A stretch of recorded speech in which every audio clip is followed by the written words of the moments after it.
Welcome back to Checkpoint. Today we are talking about appointments and taking a different look at it. We're not looking so much at the controversies of Mudhara and the rest, but if you read the Standard yesterday, it was talking about the distribution of the seats to represent the face of Kenya.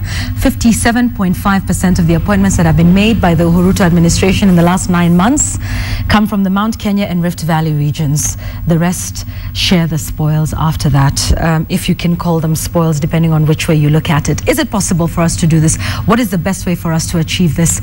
That is what we're discussing now. Hashtag on Twitter is Checkpoint. You can tweet me at Yvonne Okwara. You can also send us a text. The number is 22155. Today, our panel, as usual. However, we do not have John Mbadi with us. He had some urgent matters to attend to in his constituency. He sends his apologies, but will be with us next week. But we have Johnson Sakaja, who's the chair of the TNA, and Professor Kisiangani, our resident political analyst, with us.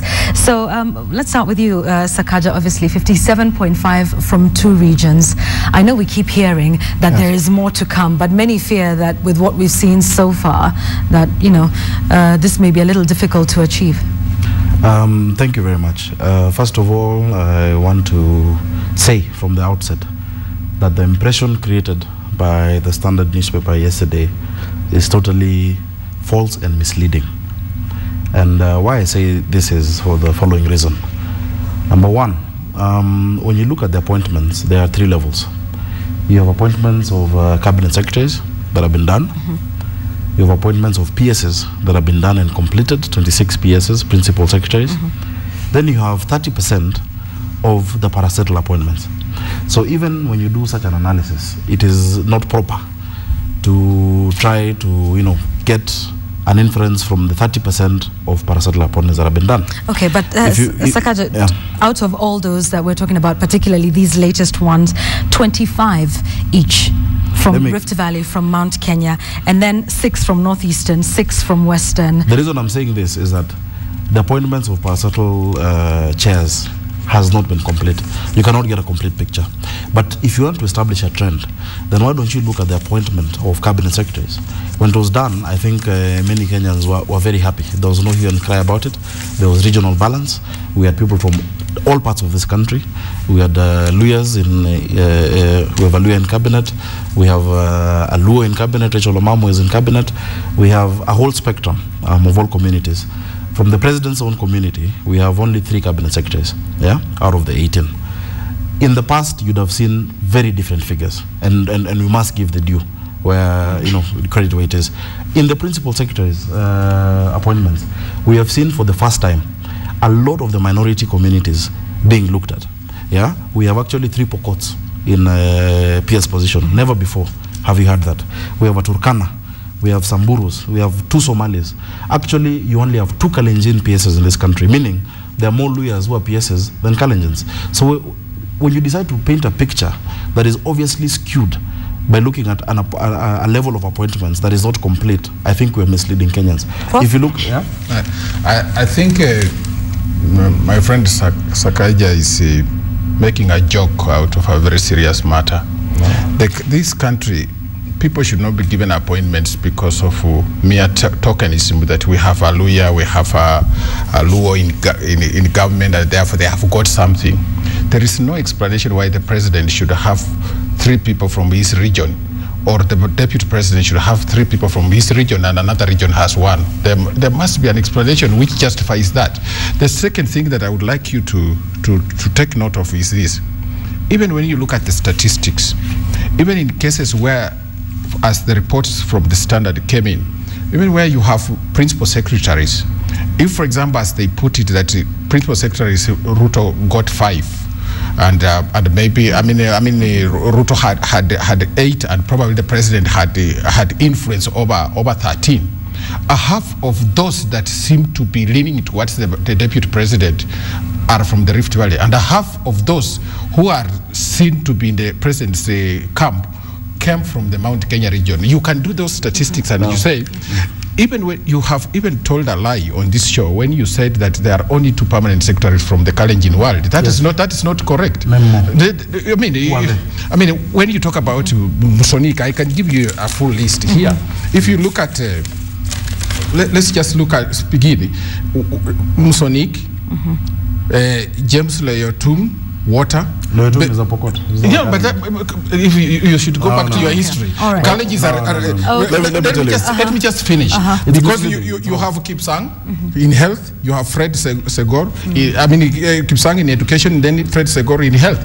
We are not saying that these gentlemen don't qualify. They qualify to do the job.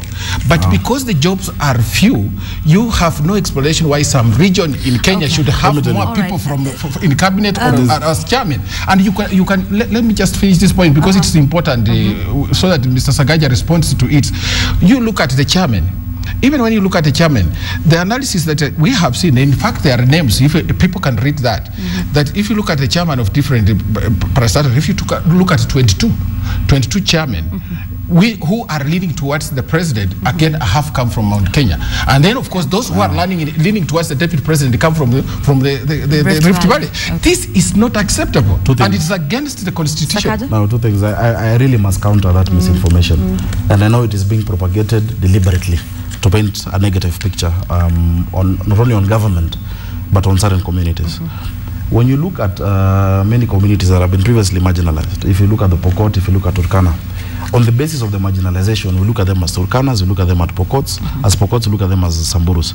But when these people get appointments, I don't know why, whether the notion is that they should never be appointed, then you say that they are Kalenjins. You know, it really is not fair. No, secondly, the misleading thing is this.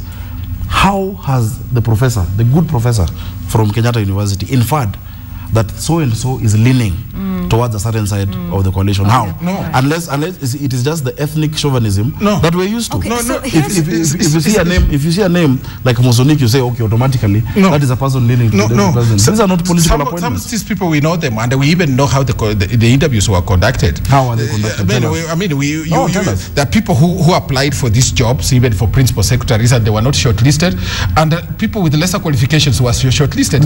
This is not, I don't think I can name individuals, but I can tell you. I can tell you. I come from the academy, and I can tell you, my brother, don't be emotional about this thing. There are very many people who qualified to even sit for interviews, but they were not called, because if they were called, they were going to increase the competition, so that the relevant boys and girls could be chosen. Let's talk about it this way, though. Is it indeed possible to have the face of Kenya? Yes.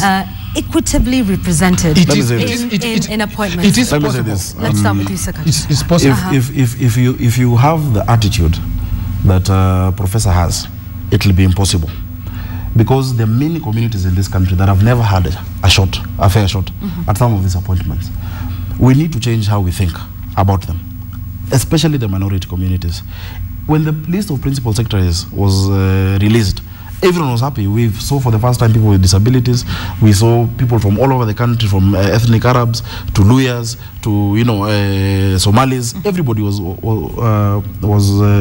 involved in that. But really, what we must ask ourselves as Kenyans, because the Constitution aspires towards having the representation of all parts of this country. Article 10 talks about that. Article 10 talks about it. Yes. Article 130. Right. Beyond that aspiration, how do we implement it? If you have 18 positions, do we want to say that from 18 positions, they'll only give you one per community? It's something that can be done. Okay, do we want to even as we say that, Yes. that it's something that can be done, Yes. but what happens if you don't find somebody who's qualified in community X or Y or from you see region the point. X or The Y? point that How is would you then and be that able is to do that is the that? point. We cannot put ethnicity above meritocracy. Okay. Because if, for example, and for a long time I know Kikuyus have been bashed on this.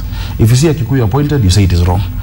Do we want to start putting advertisements and say a Kikuyu need not apply? This is or not a Kalenjin need not apply? This is because what ends up, kindly allow me to finish that point, you end up having reverse discrimination.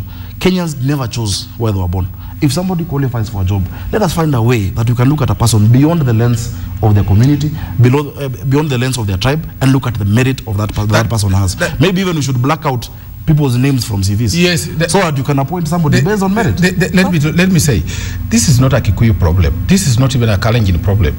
The ethnicization of the state is the African problem. And it is the one that is causing problems across the African continent, where people take power in the name of ethnicity and start rewarding their own ethnicities. If the jobs are few, what you need to do is to get a national formula. We can sit together as a nation, and what I was seeing from the president from the first speech he gave, he was interested in uniting the nation. So I knew that probably he will consult the voters to say, how can we work out a good formula for distribution?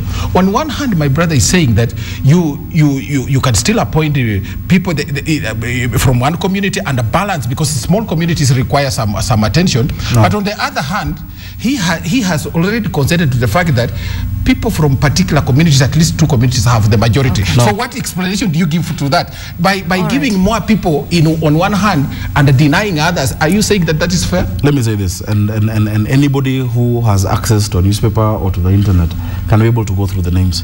When you look at the appointments that have been completed, that is the cabinet secretaries and the principal secretaries, it is very well balanced. Okay. In fact, a lot of credit needs to be given to the president and the deputy, because for the first time in the history of this country, we have seen a great balance. What is your idea of balance? In the last, what is his idea of balance? Even as we talk about or 3-1, and is that balance? I think that is the big formula that we're talking about, the elusive formula that we perhaps cannot get. Is it? And I'd just like us to be, you say that is balance. No, gentlemen, I'd like us to be a little realistic about this. Yes. Is it possible to have we have 42 tribes? Should we then have 42 cabinet secretaries? The question you then have that. What would be that winning formula that makes everybody from every region in the country happy? Yvonne, we need to seriously address our value system as a country, because that is the heart of it. Leadership is formed out of character. You cannot expect somebody to become a leader suddenly and change the character that he has been all his life. Many Kenyans, if you look, and I'm not saying this as you know to qualify any ethnic bias, because I have said categorically there's no ethnic bias, but many Kenyans, even Prof, I'm sure, in your house, it is likely that the person who's helping you domestically is from your community or from your village. It is likely that your driver is your tribesman. So then what are we saying? And that happens. But we need to start changing our thinking, because it does not mean that only people from your village or only people from your community are qualified for that. First, we change that. But secondly, we need some serious and deliberate efforts by policymakers to finish this. In Singapore, there was a big problem of ethnicity, negative ethnicity. Lee Kuan Yew did something that was unprecedented. He actually put it in the law that if you're staying in an apartment block, there must be a certain mix of different communities so they can start learning each other's cultures. I think we need to open up, because for a long time we have been lied to by politicians, by leaders, and maybe even by professors, that the reason why this community does not have, or you don't have certain levels of development is because of another community. Okay. The reason why you guys are not advancing is because of another community. We would never argue like that. We need to change. We need to change our value system. We would never argue like that. I would agree with you on the question of values, but what we are saying is that we are addressing a serious national problem. The problem is that some people view this kind of arrangement where you have 4-1, and then you say 4-1 means the balance, to mean that the state is seemingly tilting towards a particular section of the society. It is not true. And secondly, the bigger danger, Bwana Sakaja, doesn't even lie with these appointments. There are people who are heading national institutions in this country and who are going to replicate what you are calling balance. And you would see that some people are being denied certain positions because of this thing called balance, and they pick it from the top leadership. So what we need from our president is a change of things, the way they have been done in the past. Let him do something new. Prof, question with what has happened so far, and we know the president and deputy president have said on many occasions that this is not the end. We are yet to see ambassadors and consulates and that sort of. But you can always expect to get what is right. So for you, from what we're seeing so far, you're not optimistic? I'm not very optimistic, because it seems, you see, every time an appointment is made, it looks so obvious. Okay, but it doesn't. It is not right. It's not factual. Let me tell you. Okay.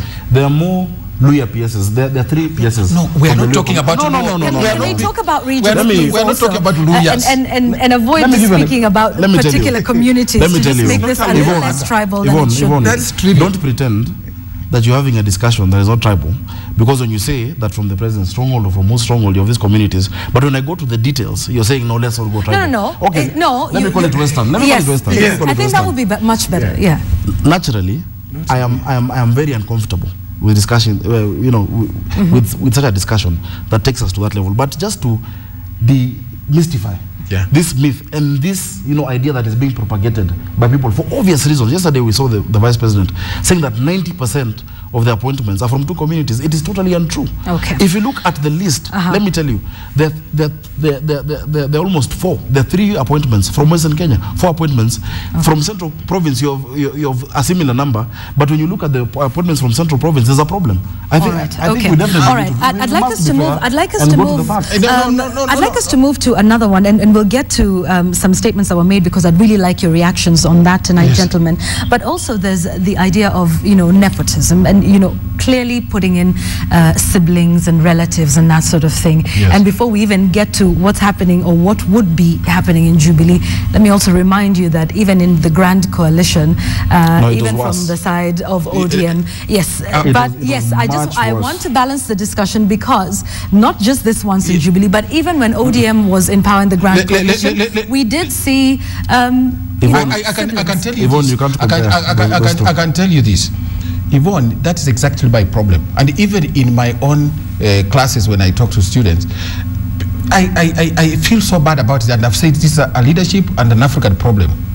During the Grand Coalition, ministers were given power to hire fellows, and most of the ministers under Kibaki hired people from their own villages. There was a lot of nepotism. The statistics. What about the ministers? Wait. I'm finishing. Okay. And I can tell you this, that at one time, everybody who was working in the office of the Prime Minister, you would check the list as you enter the offices. You see people from one place, and they could even transact business in one community. And then you put that aside and then go to State House where President Kibaki was serving. You see the same thing replicated. Okay, the National Cohesion and Integration Commission kept pointing out this matter. There was innovative talking about this matter, nothing was done. So what we are saying is that we don't want this thing to replicate itself under President Kenyatta and Deputy President Ruto. We would like them to change this mindset, ask the nation to give them a formula.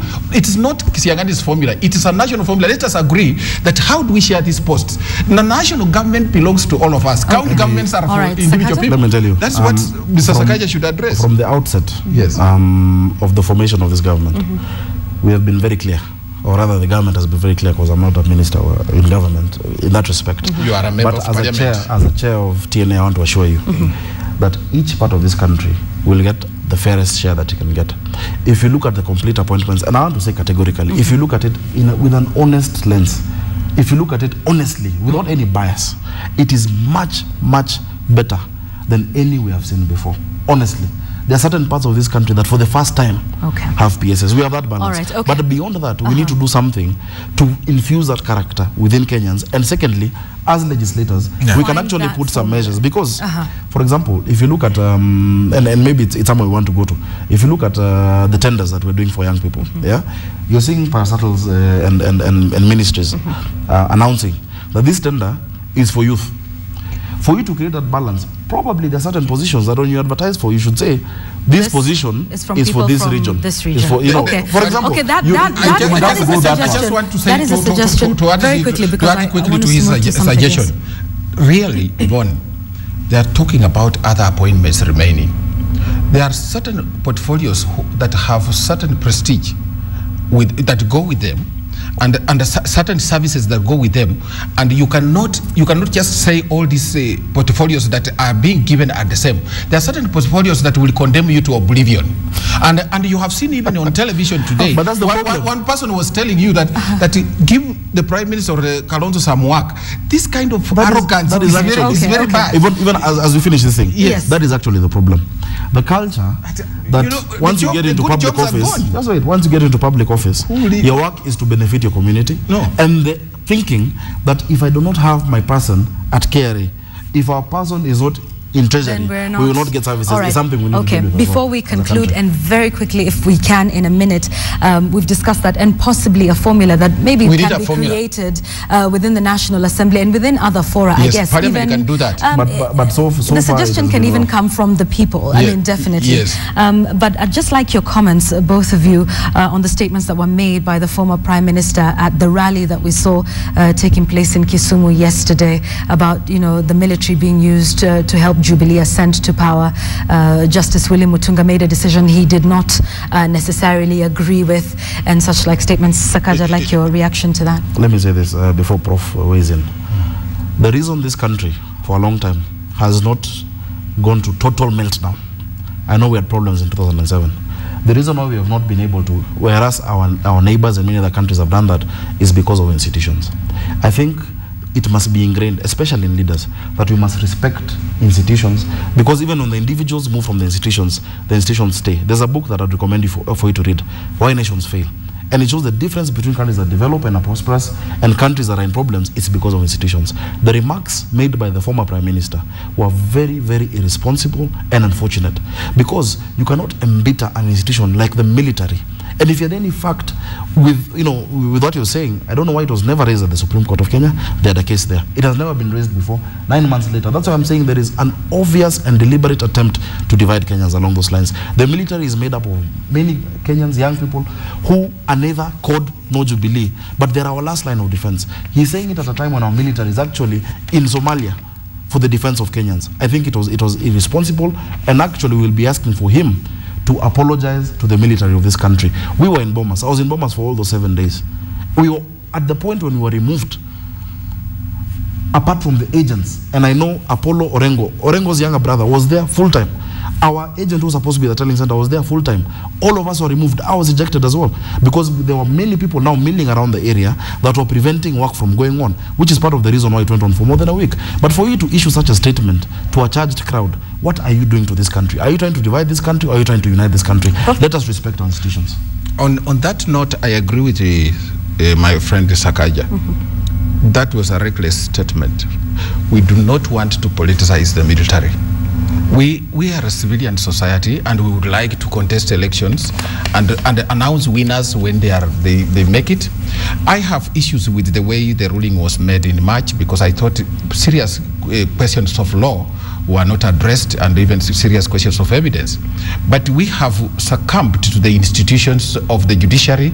A civilized government must have these institutions working. So when they make a ruling, it doesn't favor, if it doesn't favor you, you do not have to cry more.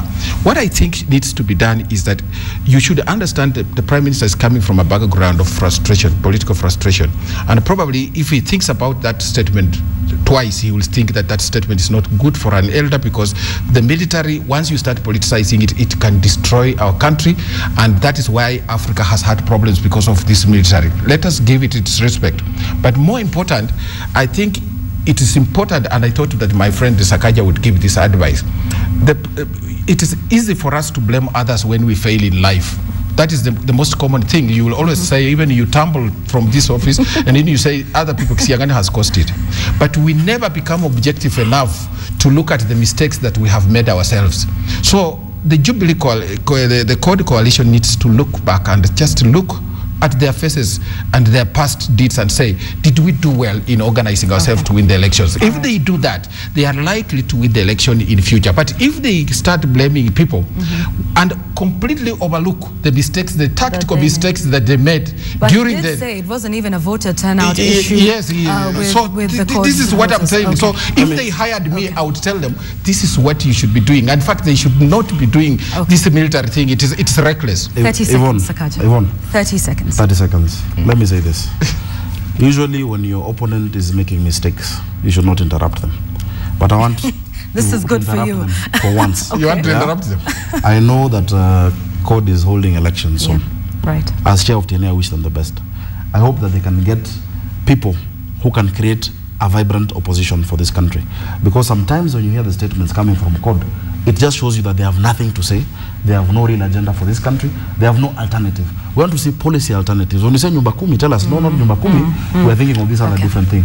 I think they need to, get organized. And secondly, I want to ask Kenyans, please, let us not allow ourselves to be divided by such reckless statements from whichever quarter, even if they come from leadership within Jubilee. Let us not allow that. We have gone through too much as a country. All right. And on that note, we conclude. And like you talked about, ODM will be going through elections. It is something we will definitely be discussing right here on this panel. That should be an interesting conversation. conversation. And yes, on Checkpoint, sometimes our panelists do agree on certain issues, as they have on this last one. That's it for Checkpoint now. Thank you for your feedback. Keep it coming. I will continue to sample some of your texts and some of your tweets as we carry on with our conversation. We take a short break now.